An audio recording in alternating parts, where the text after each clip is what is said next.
Essa é a tabela periódica dos elementos. Ou pelo menos seria, se seres humanos não tivessem sido tão curiosos. Talvez você não tenha notado a diferença. Então, deixa eu mostrar uma versão atualizada. Aqui, bem melhor. Essa é a tabela periódica que vocês estão acostumados.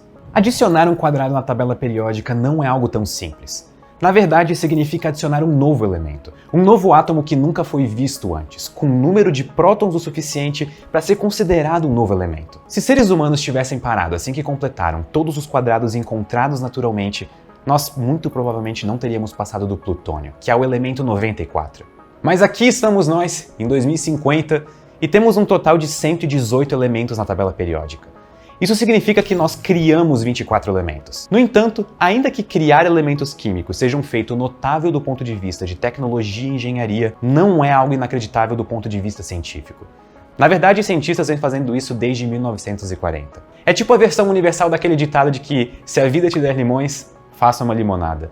Só que, nesse caso, foi o universo que te deu limões. E os limões, na verdade, são urânio. E essa limonada provavelmente vai te matar. Mas como exatamente os elementos químicos são criados? Nós podemos simplesmente ir criando novos elementos como nós bem desejarmos? Só antes de continuarmos, eu gostaria de apresentar os patrocinadores desse vídeo, o World of Warships, e eu prometo que isso vai ser rápido. O World of Warships é um jogo de guerra naval gratuito e para computador, e possui mais de 300 navios de guerra detalhados que participaram de batalhas navais reais. Existem diversas classes de navios que se enquadram no seu estilo de jogo. Se você gosta de agilidade e rapidez, ótimas escolhas, você pode ir de contra-torpedeiro. Se você gosta de estar na linha de frente da ação, o que não seria minha escolha, o encouraçado é sua melhor aposta. O World of Warships é um jogo bastante estratégico e é perfeito caso você sempre teve interesse em saber como eram batalhas navais. Além disso, existem navios de diversas nacionalidades diferentes, incluindo o navio brasileiro. Você pode agora jogar com o Almirante Abreu. Então o que você está esperando? Até o meu pai joga esse jogo. É sério. Clique no link que está na descrição e crie sua conta porque é de graça.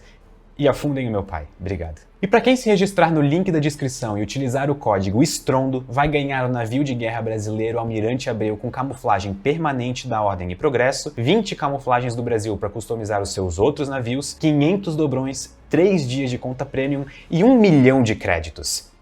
Sério, não pensem duas vezes. Agora de volta à nossa tentativa de criar novos elementos.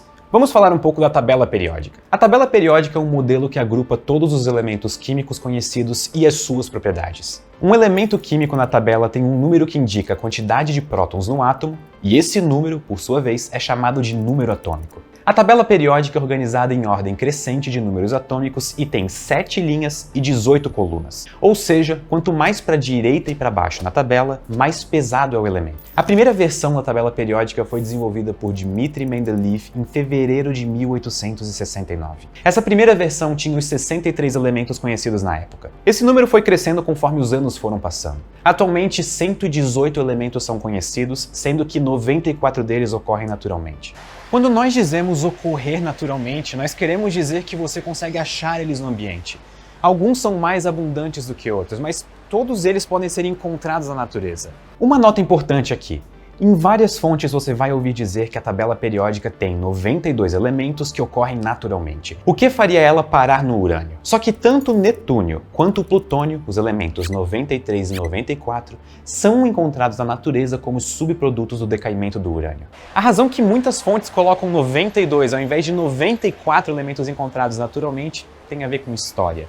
Todos os elementos após o urânio foram sintetizados em laboratórios antes de serem descobertos na natureza.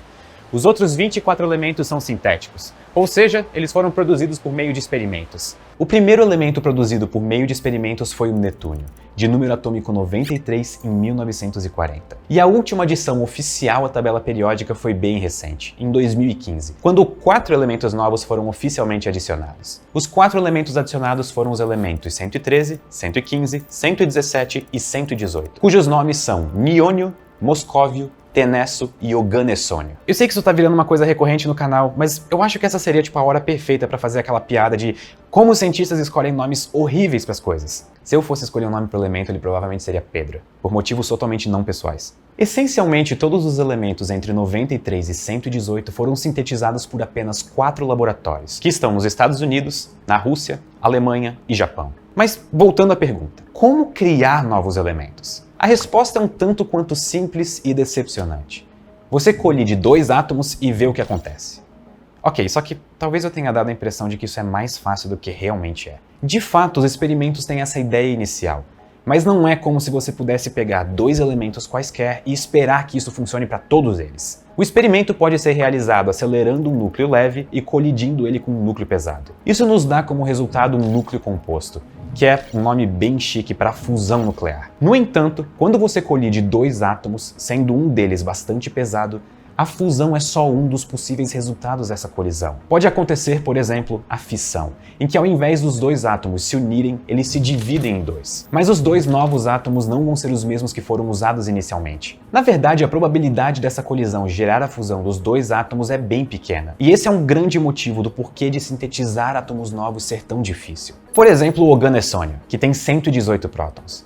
Quando ele foi sintetizado, foram usados os elementos califórnio e cálcio, que têm 98 e 20 prótons respectivamente. A primeira vez que ele foi sintetizado foi em 2002 em um laboratório na Rússia. Esse experimento durou 4 meses, e nele foi possível comprovar de que houve a criação do elemento 118. Mas não é como se agora que um novo elemento foi descoberto, você pudesse, sei lá, construir um iPhone feito dele.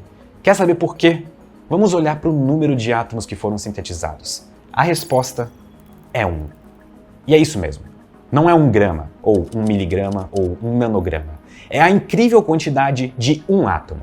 Na verdade, a resposta mais correta é que acredita-se que existiu um evento que criou o elemento. Como eu disse, a probabilidade de ocorrer fusão é bem pequena. Além disso, elementos pesados como esses sintetizados têm uma meia-vida bem curta. Meia-vida é um termo que nós usamos para o tempo em que metade da amostra de um material radioativo demora para decair. A meia-vida do oganessônio é de 0,58 milissegundos.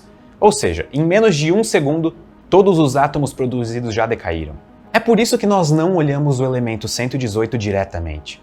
Ele foi detectado de maneira indireta observando os produtos do decaimento dele. O tempo de meia-vida não é a única dificuldade. Como existem muitos outros resultados da colisão, existem muitos dados obtidos e eles precisam ser cuidadosamente analisados para determinar se verdadeiramente um novo átomo foi criado. Uma análise errada pode fazer com que um átomo que foi criado se perca, ou os cientistas achem que o átomo foi criado, mas na verdade era só um erro. Existe também a questão da tecnologia para acelerar os átomos que irão colidir a uma alta energia para que a fusão seja possível. Ou seja, esses experimentos são altamente complicados e desafiadores. Portanto, não tentem dar uma de Tony Stark e tentar produzir um elemento novo com um acelerador de partículas que você tem em casa. Eu espero que vocês não tenham um acelerador de partículas em casa. De verdade. Como o último elemento adicionado foi o 118, já existem estudos tentando sintetizar o 119. A possível descoberta de elementos com número atômico maior que 118 é extremamente animadora. Não se esqueçam que a tabela periódica tem 7 linhas. O último elemento da última linha é o 118. Ou seja, um novo elemento significa uma nova linha adicionada à tabela periódica e, com isso, possíveis propriedades químicas inéditas para nós descobrirmos. Os experimentos para produzir o elemento 119, cujo nome provisório é ununênio, vem acontecendo desde 1985 sem sucesso. O esforço mais recente consiste em bombardear átomos de cúrio com átomos de vanádio. E baseado nesses resultados, espera-se que o ununênio seja provavelmente sintetizado até 2022. E aqui entra uma breve explicação do nome estranho do elemento. O nome de um elemento é dado somente após ele ser oficialmente reconhecido. E o laboratório que o sintetizou tem o direito de dar um nome. O oganessônio, por exemplo, era oficialmente chamado de ununóctio antes de ele ser oficialmente adicionado à tabela periódica. Enquanto o elemento não é criado, ele tem um nome provisório, que em cada sílaba do nome é equivalente ao dígito do número atômico. Já tiveram diversas tentativas de sintetizar o elemento 120, cujo nome provisório é umbinílio. Tentativas foram feitas com núcleos de ferro colidindo com núcleos de plutônio, assim como núcleos de níquel colidindo com núcleos de urânio, califórnio e titânio. Existem planos de tentar sintetizar o elemento 121 também, e espera-se que ele seja um dos últimos elementos possíveis de sintetizar com a nossa tecnologia atual. Mas até que elemento a tabela periódica vai? Ela é infinita? Será que nós podemos ir adicionando mais elementos conforme a nossa tecnologia permite? Alguns teóricos acreditam que seja possível sintetizar somente até o elemento 126. Por outro lado, físicos como Richard Feynman acham que nós podemos ir até o elemento 137.